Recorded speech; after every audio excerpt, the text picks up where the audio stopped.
to infinity and beyond. This is me. This is how I win. Were you rushing or were you dragging? Answer! You're a wizard, Harry.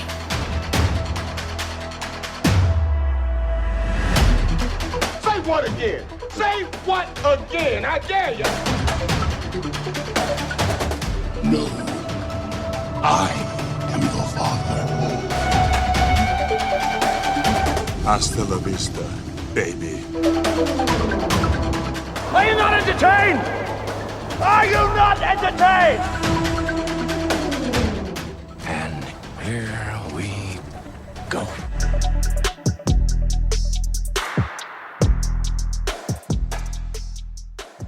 Hello, everyone. Welcome back inside the film room. Zach Goins here with Johnny Sobchak.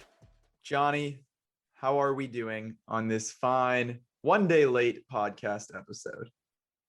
A lot of emotions. A lot happening in the movie, TV, entertainment world. A lot happening with you. A lot happening with me. So Busy, that's a good busy thing. times. I would say in general, that's a good thing. Except for all the traffic you were just in on the way to record the podcast. Record this, yeah. That almost put me 3 hours behind, but yeah. Well, we're here now. We're here to talk about the cinematic event of the year. Space Jam: A New Legacy is the review today. Just a fine display of cinema. We're also talking Loki, the finale, a look back on the season as a whole. And, you know, a little other discussion, news, of course, and some personal stuff that I just got back from an entertainment trip. Johnny's getting ready for one, it seems.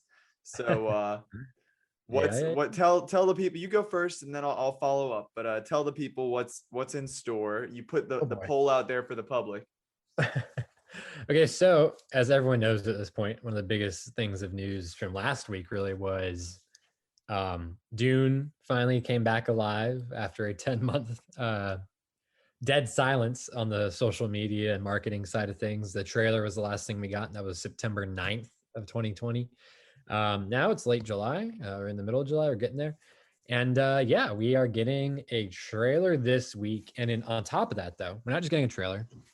We are getting a special IMAX fan event that they are doing. It's supposedly it's 30 minutes long. It's going to include some exclusive footage, some behind the scenes footage, interviews. It's going to have some of Hans Zimmer's music. And all that can only be seen and experienced if you go to this event.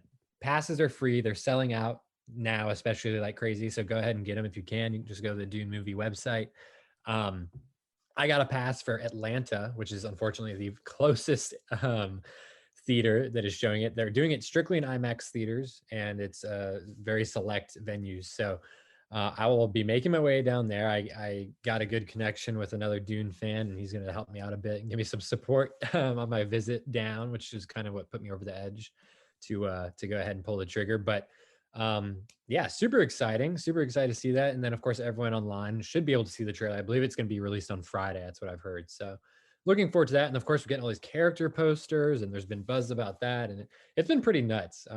After so much anticipation and nothingness, we're getting treated well. We're feasting. So it's going to be a fun week. Absolutely. And I'm looking forward. I'm not looking forward to the drive, but I'm looking forward to the experience and getting to hopefully I'll do a write-up on that everyone will be able to read it inside the film room and get the full details and analysis on what the footage is like, and what my thoughts on the trailer and all that.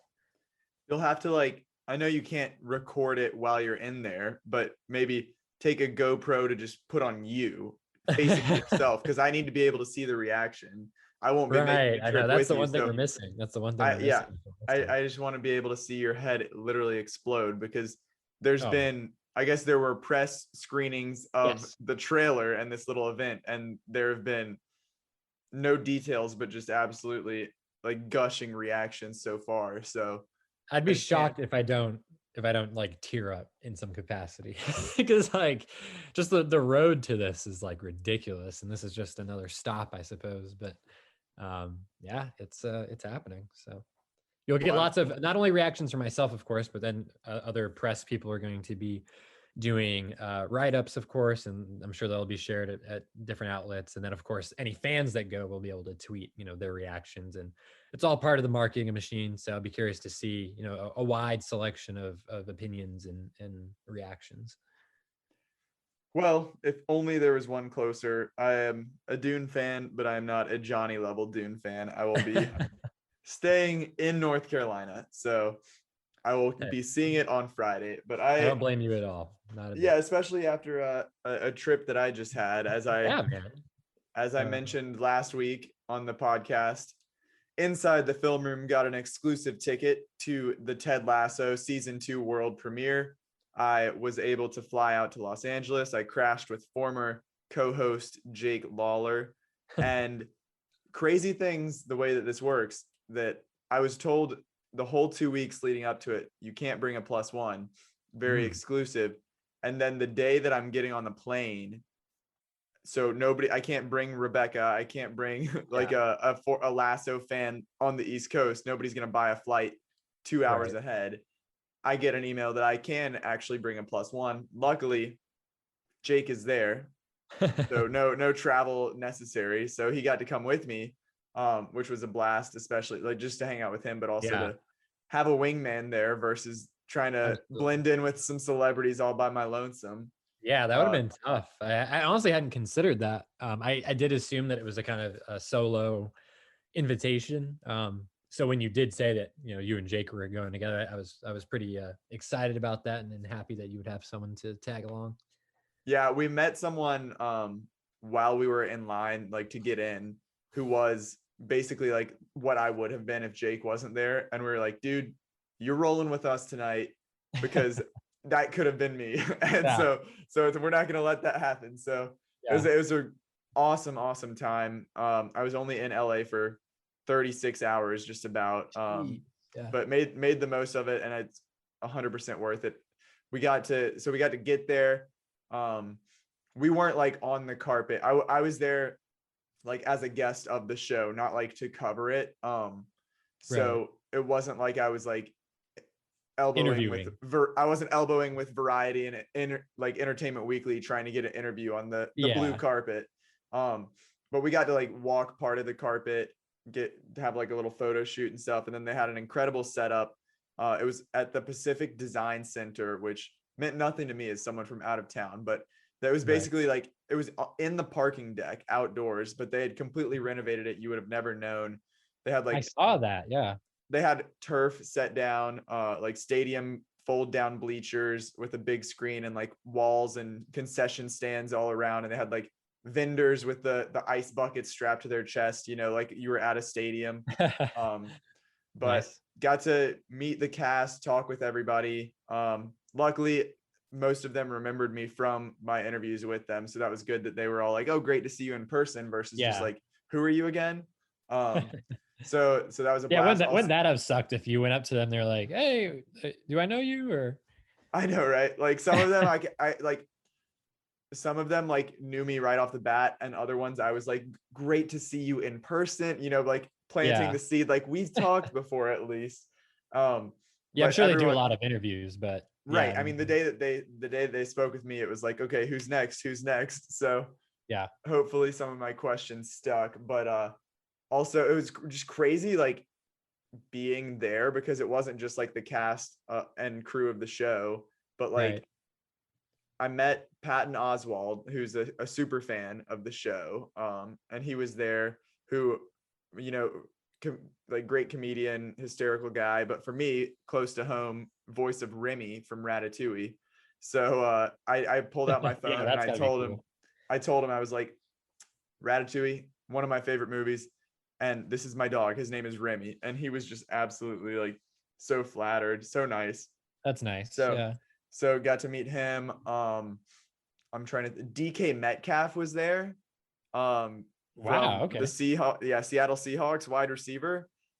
Just absolute strange. Like we asked him, we spoke, like, I'm not gonna lie, like Jake is great at just like I'm very outgoing, but I was kind of out of my comfort zone there. Jake's Yeah, like, yeah. I'm introducing myself to everyone.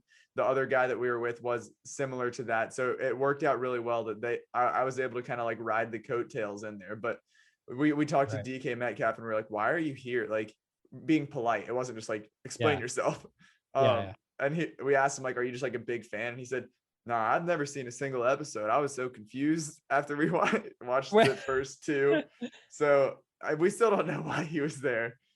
He must have been with someone. Yeah, I think he was like, sometimes they just like get celebrities to come as like hype. Yeah. But like, Yeah. get a soccer. There were quite a few soccer players there. Jill Ellis, the former head coach of the U.S. women's national team, was there. I'm trying. Were there to any think. MLS players? Sasha, I don't. What's his? He plays for the Galaxy. The dude we met was very. He was like a huge soccer fan. Sasha Kleiston. Oh, interesting. Yeah, I'm totally out of whack with any players in the US right now. So, but yeah, it was a blast. So glad that I got to do that, and we watched, like I said, the first two episodes. First which one you had already drops, seen, right? right? I've seen through episode 8 at this point. Holy moly! I know, Well, I that's know. interesting. That's interesting because I know premieres are typically. So was it a lot of like friends and family, or because I mean I would assume a lot of the people that were there had already seen it, probably, right? Or at least the first. Some like, so it was.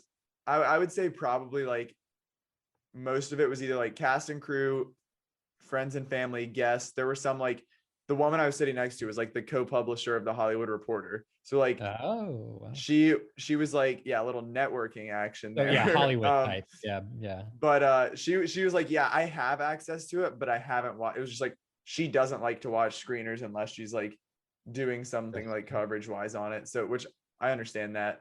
Yeah. But no, so we watched the first two. First one comes out this Friday. We've got an article on the website with some interviews, and then the spoiler-free season 2 review as well, and some more cast interview videos coming this week and following weeks throughout the season. So tons of Lasso content. It's still alive and well, and I'm sure that we'll be covering that throughout the season. But awesome time. Awesome. Well, I'm very happy to hear that. It looked like a blast. So to get a little bit more info is always fun. I mean, that's what. I mean, you don't do what you do to do that. I mean, that was kind of unexpected, but that definitely sweetens the right. Yeah, that's involvement. like, and it makes it feel more like, because we don't get paid to do Inside the Film Room yet. Hell no. We're working on it, but that makes it some sort of like reward, of like, hey, this is all worth something. Yeah. No, Beyond, absolutely. of course, the adoring fans that listen to us week in and week out. And the people tuning in every week, we love you, and that's why we do it. But we okay. So you have something else. Is there something else coming up that you are looking forward to as far as coverage or there like is. events? So this is still, details are very scarce. But we found out last week that Inside the Film Room will be covering Fantasia Fest, which is like a horror sci-fi film festival that is doing a virtual version this year. It's usually in Montreal. They're doing some in person, some like online. Suicide Squad will be playing there. The Suicide Squad. They're not just playing the old Ayer cut. Yeah. But I'm not sure. They haven't announced like the full lineup, I don't believe yet. So there will be some coverage coming from there. We don't really know what yet, but that kicks off. It's basically the whole month of August. So that will be on the radar. But let's turn it over to a little Loki discussion. I know we kind of hit a lot of the season last week, but the groundbreaking finale, a Marvel show finally stuck the landing, Johnny. And more. What were your thoughts? I mean, we talked a good bit, as you mentioned last week, about the course of the season, what we were hoping to see, what we were kind of expecting to see, and we mentioned Kang. I mean, we did talk, a good bit about what could happen with him, and with the kind of reveal that they were building to. But I don't think. I mean, I can speak for myself. I don't know about you, but I feel like neither of us were really sold on him showing I up. mean, if anything, I thought it was going to be Thanos in the post credits of Avengers saying, "Fine, I'll do it myself." I thought it was going to Right. be like that level, not a whole episode dedicated to him front To and him, yeah. center. Yeah, no, that I think that's a fair. I mean, that's kind of, I guess, kind of where my head was as well. But this was unbelievably satisfying. Like the complete opposite of what I think the other two shows were, at least for me. To have Jonathan Majors show up, who we all knew at this point, or at least many of us knew, people that keep up with the news and whatnot, general viewers maybe not so much, but he is Kang. He's been I think he was cast like almost a year ago. I want to say it was last summer. I could be off on that, but so it's been building, even though his Ant-Man 3 appearance and main role is still years away at this point. But this was a perfect introduction to who is to a character that's going to be, I mean, as you meant, you said Thanos. I mean, he's going to be an even greater threat than Thanos. I mean, Right. And um, it's funny you said an introduction to the character, because it was an introduction to a character, yeah, but this the one who's version a of the character. Thanos, the one who's a Thanos is going to be somebody completely different. Like Yeah, I loved this version of the one who remains of Kang the Conqueror, yeah, but he's gone. What happens in this show, Sylvie kills him and yeah. then invites all of the other Kangs from the multiverse, from the Mhm. different timelines to come. And what we had learned was basically that all of the Kangs were battling for their timeline to be the greatest timeline. Right. Yeah, And this was. I mean, it was now we're just going a. to get a whole new version. Yeah, I mean, it was. I mean, I don't think it's an exaggeration to say this is quite possibly the biggest moment, like in the entire franchise so far, because Right. All of within. you can get by. I told Rebecca, she has like she's been watching Loki, but she's an episode or two behind. Yeah. She started WandaVision, didn't watch it, didn't even touch Falcon and the Winter Soldier, but she loves the movie. She loves the Marvel movies, but she's a very casual, like, I'll go see it at the theater and that's it. Yeah. And Yeah. I had told her, I was like, you don't have to watch WandaVision, you don't have to watch Falcon and the Winter Soldier, but we have got to finish Loki. Yeah. No, that's fair. And I think they'll do a pretty good job based on everything they've said so far. Where, if you don't see the show, although many fans will, I think you can go ahead, you can watch Spider-Man, you can watch Doctor Strange and Ant-Man and still you'll get enough information on that end to understand what's happening. But of course, this is, the prelude to all the events that are going to happen in those. And I don't know how they're going to manage this absurd balancing act where they have quite literally an infinite number of universes.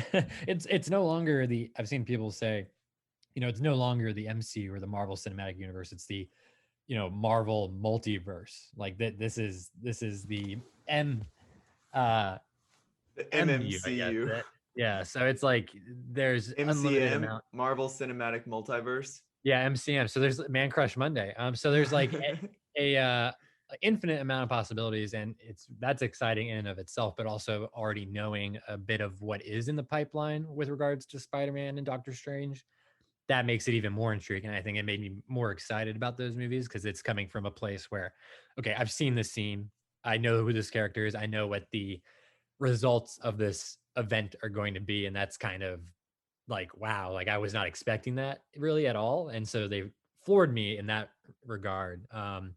And on top of the Kang situation, which is no doubt the highlight, what I think is not getting lost in like all the craziness, but the final scene of the show completely, like, I mean, I had goosebumps when it ended. Like I was blown away because I didn't once Kang was killed and once the whole Kang situation was revealed and it's kind of where it's heading or where it's going.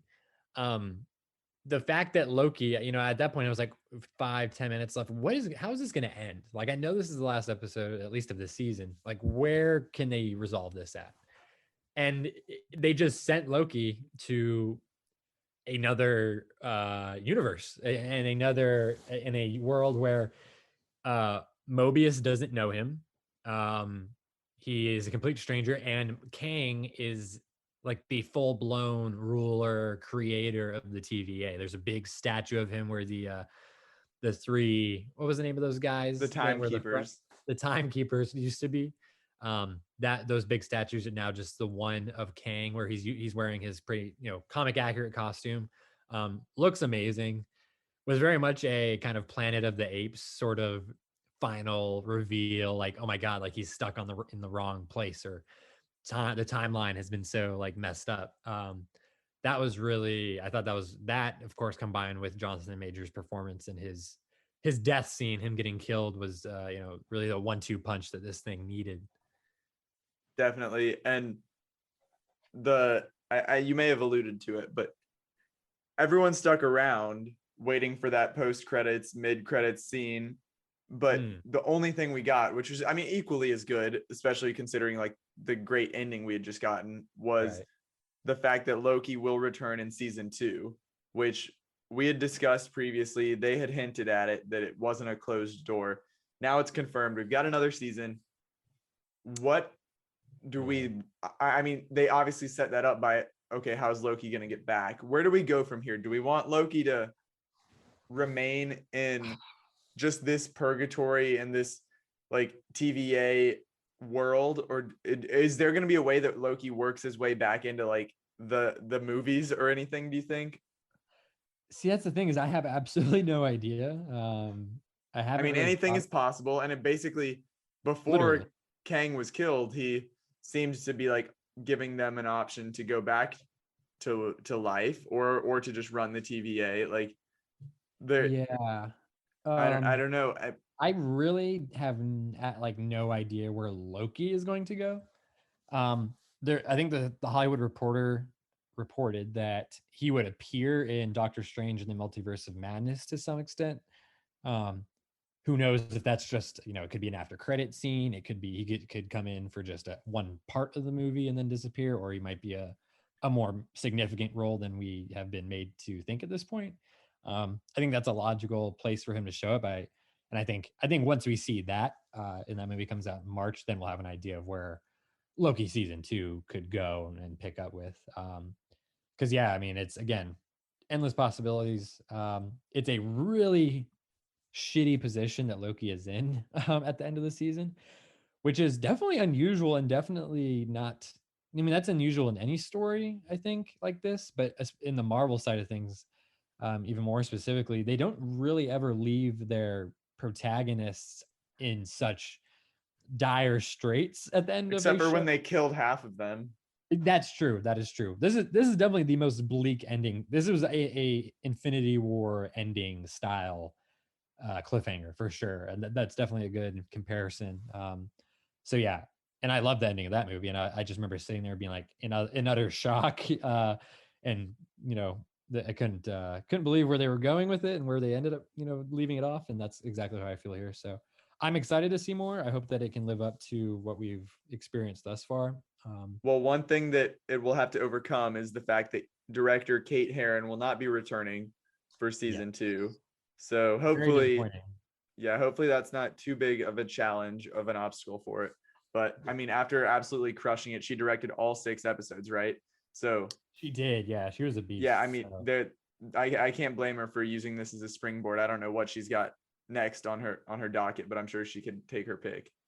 Yeah, absolutely. So she'll obviously be successful whatever she does, but yeah, it's gonna be interesting to see what it's like without her at the helm.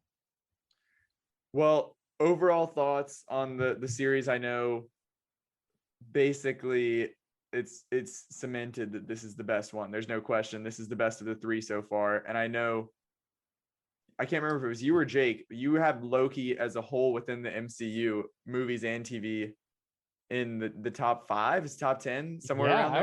I would say definitely top 5. I mean, when I think of my top 5 right up there, Guardians of the Galaxy Volume 2, Endgame, those are the top 2, I think.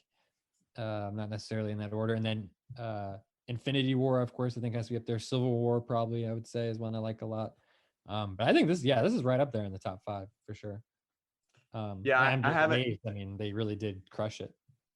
Yeah, as you know from our discussions, I do not put TV and film together. on Letterboxd.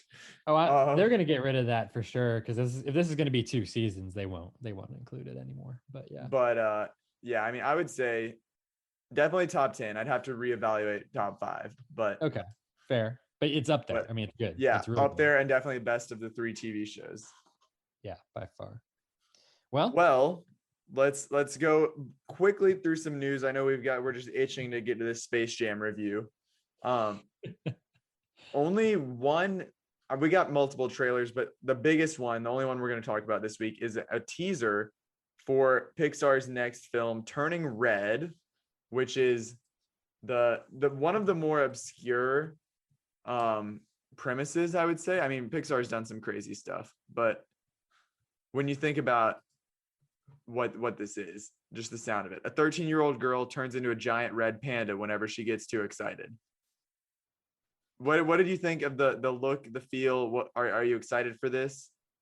yeah, I mean, I don't know if I would say like actively excited, but I think it looks really Right. fun.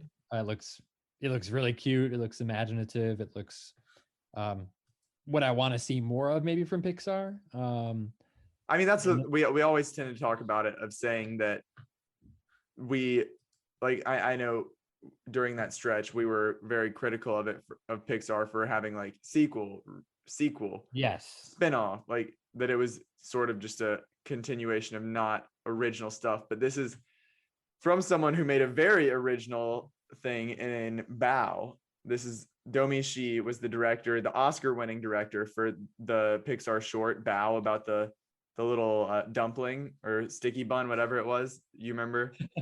Bao, Yes, that's what I dumpling. said. Yeah.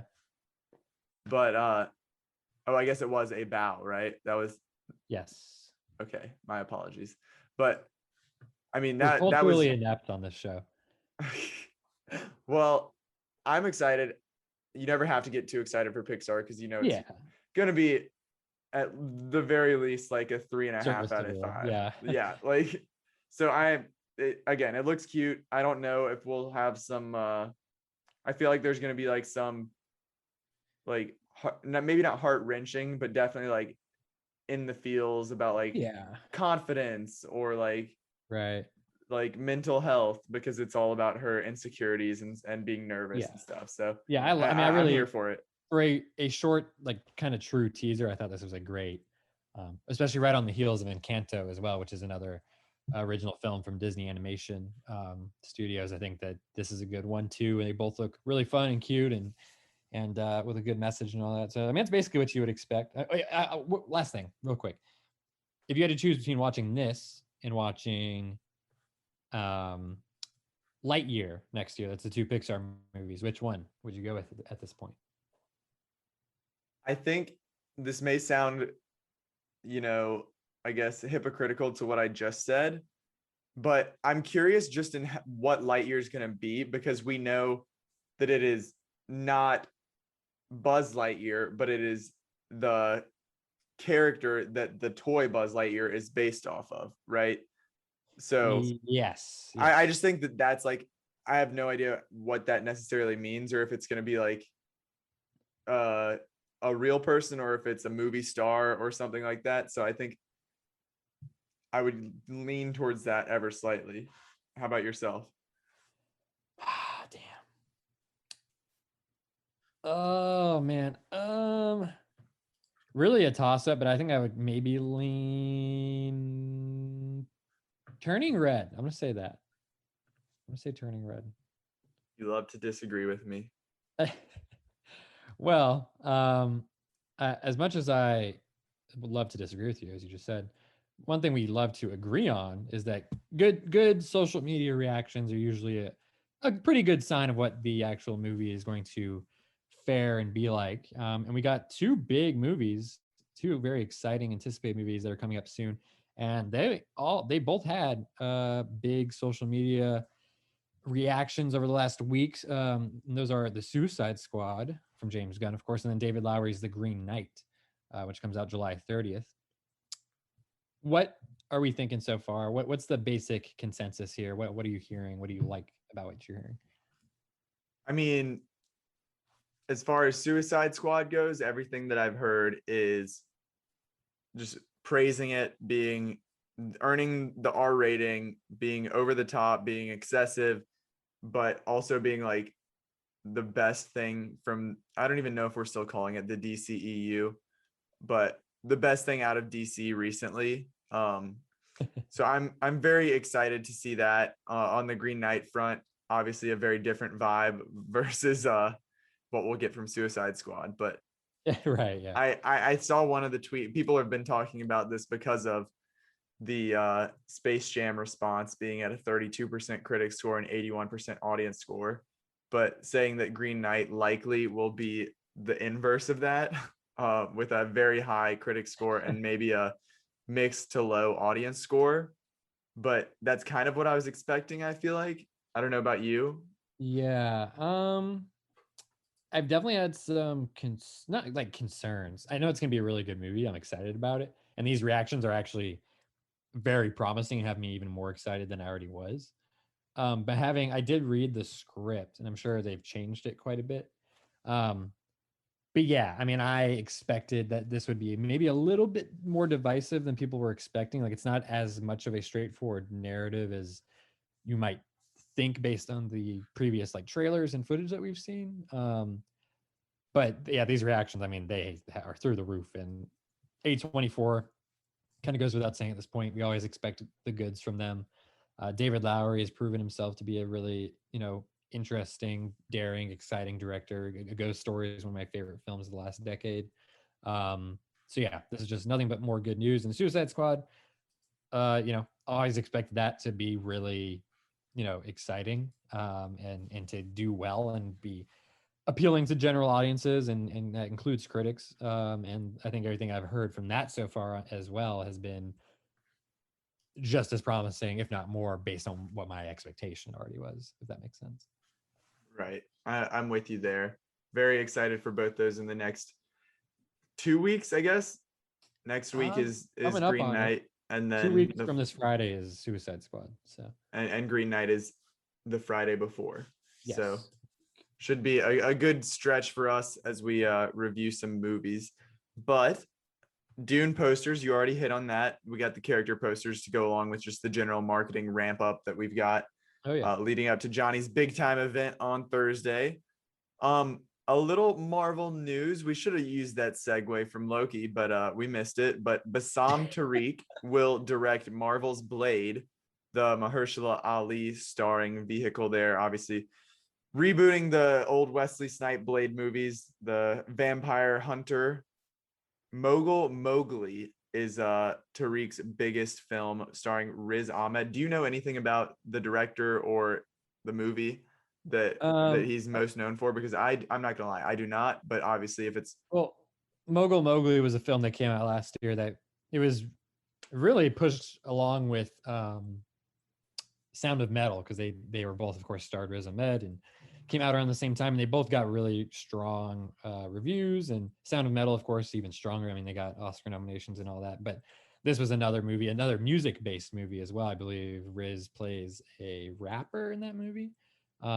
And yeah, that I just heard good things about it. I haven't seen it yet, so I can't speak to it myself, unfortunately. But this is typical MCU director stock. They get someone who has a really good strong, indie film, small film, and then they take them and they give them $150 million and say, go crazy. And by go crazy, I mean, do exactly what we say. So like, I mean, I'm glad they got someone who's proven to be good and proven to have a vision, but I'm a little, I don't know, like skeptical about how much, we've seen this time and time again, I guess is what I'm saying. So sometimes it works out really well. Sometimes it doesn't work out super well. Sometimes it's kind of like in the middle. So we'll see. I mean, I'm sure it'll be a good movie. I would say that this choice doesn't really excite me in the same way that maybe some others would have. I know, Shaka King was someone whose name got thrown around a lot in the wake of Judas and the Black Messiah's success, and then Regina King even was another name. So we've heard other names and things like that, but I think this guy will be a good fit. I think he'll do a good job. I, again, don't have much to base it off of, but the template that you laid out there seems pretty accurate for what's going on here. But one last quick piece of news: Mr. Aristotle Papadopoulos himself, the star from the Hitman's Wife's Bodyguard, Antonio Banderas, is joining Indiana Jones 5, adding to the already stacked cast. Harrison Ford, of course, Phoebe Waller-Bridge, and Mads Mikkelsen. Reactions here. I know we've got him in the action adventure column as Zorro previously. Are you do you have any expectations? Do you care? Is it just too far away to even get too excited about yet? I mean, are they still on a hiatus right now because of Harrison Ford's shoulder? They're filming at least other things. I know Phoebe Waller-Bridge was, seen on set. I did see that photo, yeah. Dressed in her 60s kind of garb, which was really cool. I saw a tweet saying that it was a joke, like a parody saying it was Austin Powers. He does look very Austin Powers, yes. Yeah, I mean, he's a great actor. I mean, it goes without saying. I think as much talent as you can inject into this thing, go ahead and do it.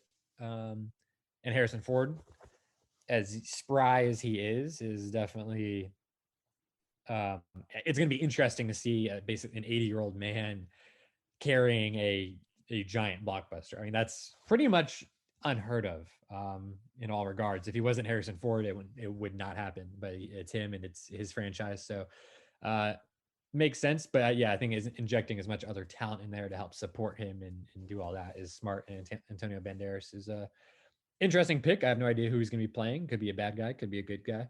But yeah, that's a great cast that they got there. Agreed. I am with you. Do you want to talk about another great cast? Absolutely. Let's do it. This is Welcome to the Jam. Space Jam, a new legacy. Here we go. Basketball camp is next weekend. You got amazing potential on the court, and I can help you get there. That's not what I want, Dad.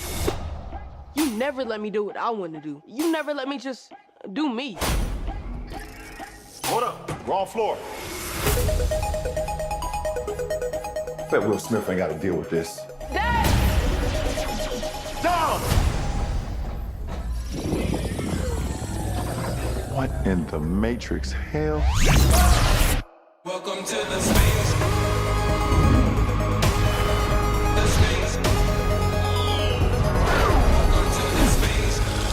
Welcome, King James. I am the king of this domain. This is the serververse. What'd you do to my son? Where's Dom? The only way you're getting your son back is if you and I play a little basketball. Pete, send this clown to the rejects. Wait.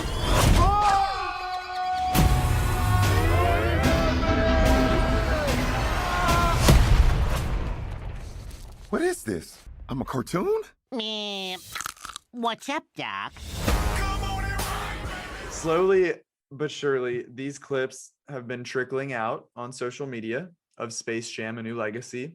And what once seemed like, I believe Johnny called, I don't have the direct quote, but something along the lines of like the potential surprise of the summer. I think you were I don't on think record. I said anything like that now. No, you definitely called this I said I something think at one point I said it could be better than the original was one thing I thought for sure. And then it could be a surprise because I don't think anyone had high expectations for it. I don't know when I said that. That was probably like 6 months ago at this point. But right. It was like I was like very early on, like with the first teaser or first clip or something. Yeah. Back when it looked good. But then, like I said, with each passing day, they just overwhelmed us with clips and everyone was worse than the last. And the result was not much better than any of those clips. Starring LeBron James, Don Cheadle, Zendaya, and a host of other basketball players and Looney Tunes. Currently sitting at 32% critic score on Rotten Tomatoes, 81% audience score. I myself, I'm not trying to be a savage, but I gave this a 28 out of 100. Johnny, I feel like that's higher than even you're going to give. Yeah, I probably gave her like a 15. Yeah, for the record, my low for the year, I believe, is an 8 with Tom and Jerry. So told me both really bad. They're both really, right. I might have given it. You watched this before me, and I was fully expecting Tom and Jerry level bad. So I guess that made me enjoy it more. because it wasn't that bad. It was But certainly this is in my bottom 3 for the year. But you know, as someone who went to UNC, I'm obligated to like act like Space Jam is very good when in fact I probably haven't seen it since I was a young child. So I have no absolutely, strong I have no strong connection whatsoever to the original. This isn't me trying to, slander LeBron James, who I respect and think is a great basketball player. And I'm not like anti-LeBron by any means. So I just wanted to clear that up. This isn't an anti-LeBron agenda. This isn't a Michael Jordan agenda. This isn't a Space Jam 1 is better. Like I'm a 30-year-old man who is standing by the movie of my childhood. I think this movie is just, I mean, it's exactly what it looks like in the trailer. The just overwhelming Warner Brothers IP advertisement for HBO Max, basically. Like, here's everything we've got. Let's throw it all out there and like a highlight put reel, LeBron in it. But it's like, it feels like an HBO Max like promotion, literally. It's like the coming this fall on HBO, and it shows like Succession and Euphoria and Thrones and like all of the new shows that are coming out. Yeah, but it's old movies instead of new shows, which doesn't really make a whole lot of sense, really. But exactly. Let me give the plot here before we start breaking it down. When LeBron James and his young son Dom are trapped in a digital space by a rogue AI, LeBron must get them home safe by leading Bugs, Lola Bunny, and the whole gang of notoriously undisciplined Looney Tunes to victory over the AI's digitized champions on the court, a powered-up roster of professional basketball stars as you've never seen them before. It's Tunes versus Goons in the highest stakes challenge of his life that will redefine LeBron's bond with his son and shine a light on the power of being yourself. Whew. Oh man. Thoughts, Johnny. I don't have a lot, to be quite honest. I mean, it was as advertised, essentially. The clips that we saw that you mentioned earlier that we got kind of every day were just random 30-second snippets of LeBron and cartoon usually. I think the one that broke me was the Notorious P.I.G. Oh, where Porky the Pig does a freestyle rap battle that was against the Goon Squad. But oh god, just the things that happen in the movie. The script is an abomination, like truly one of the worst in recent memory, like especially of this scale. Like I've seen a lot of bad movies, ladies and gentlemen, and non-binary folks, but like this is a movie that is and we said advertisement, of course. And in advertisement, you're getting usually a lot of quick cuts. You're trying to get as much information in there as possible, kind of trying to appeal in a bunch of different ways. And that's really what this movie is trying to do. It's just trying to appeal and cut away to as many different little gags that they think that they can insert there, or allusions or references to other IP. This movie is there's no passion to it. There's no creativity to it. And I feel bad that I'm saying this because I know how much work goes into making movies, especially ones as big as this. And I feel so terrible for all the VFX artists who had to work on this. But because the VFX work is pretty damn good, I would say, for the most part. It's not an especially good looking film to look at. I think the cinematography is like horrible, but it's unfortunate because, like, for example, there was a story that came out last week that I commented on where it said Malcolm D. Lee, who directed this film, was brought in 4 days before they were going to start filming. He had no prior knowledge or attachment. The person that they had hired to direct it, they were like, he's not experienced enough. Let's just get rid of him and get someone else. We'll get Malcolm D. Lee. Screw it. You cannot bring someone in on 4 days' notice. He had never seen Space Jam before. Okay. Look, that in and of itself is not that big a deal. Who cares if you've seen Space Jam? But if you're directing the second one, you really should probably have seen it long before you got involved making the sequel. So that just goes to show, and I said, there's no way that you can have any sort of creative like integrity or artistic, vision if you're literally just being a gun for hire and getting hired, hours before it's time to film the movie. So when I say that there's no passion in this movie, there's no art to it, there's no, creative flair, is because this has been just, cobbled together in the cheapest, quickest way possible to capitalize on, I don't know what, capitalize on HBO Max, capitalize on AT&T acquiring Warner Bros. Warner Brothers IP surprises. I capitalize. That's my favorite part of any movie. And I've seen a lot of, and I'm going to comment on this. Well, first off, what do you think about what I just said? How do you feel about? I mean, that I'm 100% in agreement with you, and I don't like. I think one of the biggest things that you hear about this movie is the argument of it's for the kids. Like, I don't want to be dubbed like a cranky, like snobby film critic who can't appreciate a children's movie. We're literally just talking about which Pixar movie we're most excited for. And those, I literally, I was on record at the start of this podcast saying Ratatouille is one of my favorite movies of all time. Yeah, that's true. But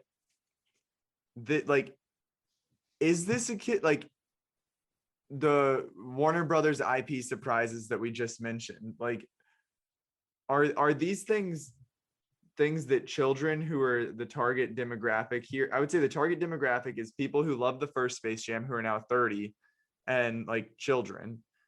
So, okay, we flash to Harry Potter world. We like see Hogwarts for 7 seconds, 12 seconds. Like, none of the worlds that they spend a significant amount of time in, like what kid is like, oh, hell yeah, the Matrix, or like, and that's not even like a significant amount of time. That's like 2 minutes maybe with Granny and Speedy Gonzalez. And then like what, Mad Max, they'll see like the Wile E. Coyote like dive and get hit or whatever. But like, these aren't things that these like the quote unquote like kids that it's made for are familiar with, or like absolutely like gonna lose their shit over, like. So I think that argument is sort of invalid when that's what so much of this movie is. Well, I think, and that's what we're saying is bad. Yeah. And that's interesting too, because you mentioned, these cutaways to the Matrix or to Austin Powers or Casablanca. I think the argument could be made, on the other side saying, well, yeah, kids movies, maybe the kids aren't going to understand those jokes, but well, kids movies have to appeal to adults and kids, and maybe the adults are going to like that and get that. But no, because anyone who's seen those movies or is a fan of those films, appreciates them in any regard, they aren't entertained. They don't care that you're showing a clip from that movie for like 50 seconds and throwing some Looney Tunes in them. Like I mean, again, I'm speaking for myself here, but that's not stimulating to me on any level, like visually. It's just not. If anything, it pisses me off because it's just them taking these better movies and cutting them into this other movie that cannot possibly stand on its own 2 feet. So, that is, I think, total. The entire kids thing, that's total garbage. I think that's just one of the absolute worst asinine takes that I've ever heard. And I've seen way too many tweets about it. And in fact, I saw a tweet that had like 150,000 likes or something that said, hey, you guys need to stop, looking at Space Jam and like it needs to win an Oscar, or like go watch The Godfather. Like, okay. Into the Spider-Verse is one of the best films of the last decade. One of my favorite films. The Pixar films are for the vast majority incredible.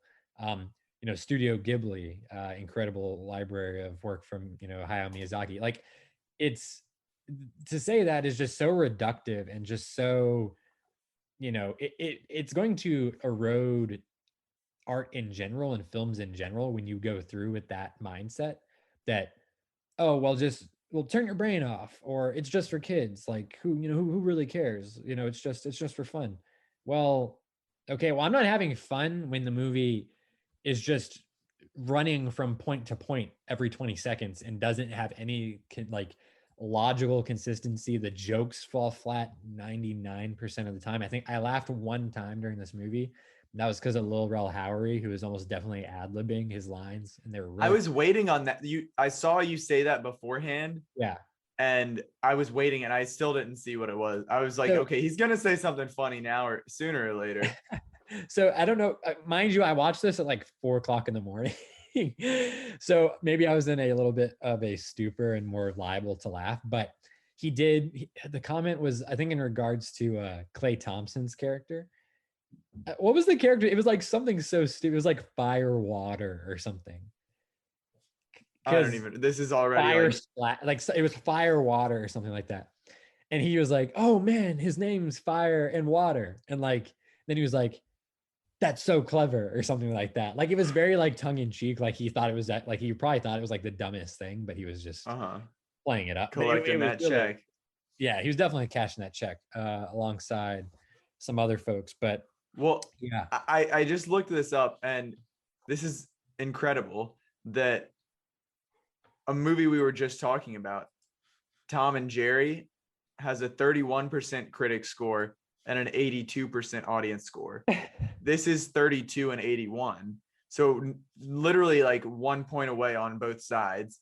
that's crazy. And no one was going to bat for Tom and Jerry, saying, "Oh, it's a kid's movie, leave it alone." Right. Like, I mean, sure, there wasn't as much like global discussion around Tom and Jerry because LeBron James wasn't in it.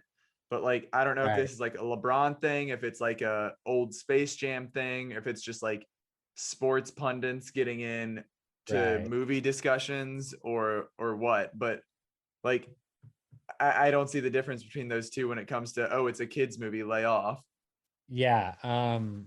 No, it's I agree. As far as the Tom and Jerry thing, like it's entirely accurate. But yeah, I just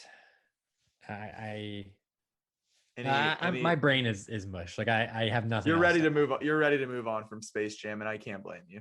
Yeah, My absolutely. final closing thought here. I watched this movie on an iPad mini in the middle seat of an airplane, and that was the perfect venue to watch this movie. I'm not upset that that's where I had to see it. So yeah, it felt very fitting. I at least watched it on my big TV at home. It was at 3:00 in the morning. I was up till 5 watching it as soon as it dropped. For the purposes of getting this done and being prepared, but getting it out of the way. Yeah, I literally could not fathom watching this in a theater with other people. Like I would be like getting like nauseous or feeling some sort of like secondhand embarrassment or something.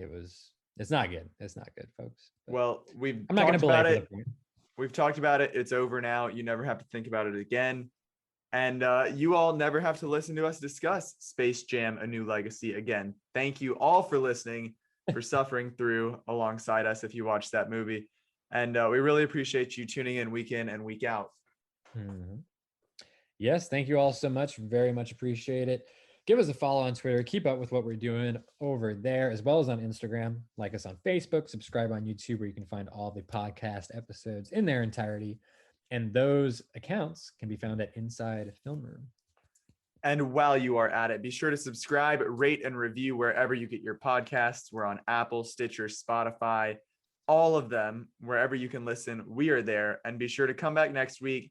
We'll be talking Pig and either Old or Snake Eyes. Schedule is TBD, but some variation of those movies. We will talk to you then.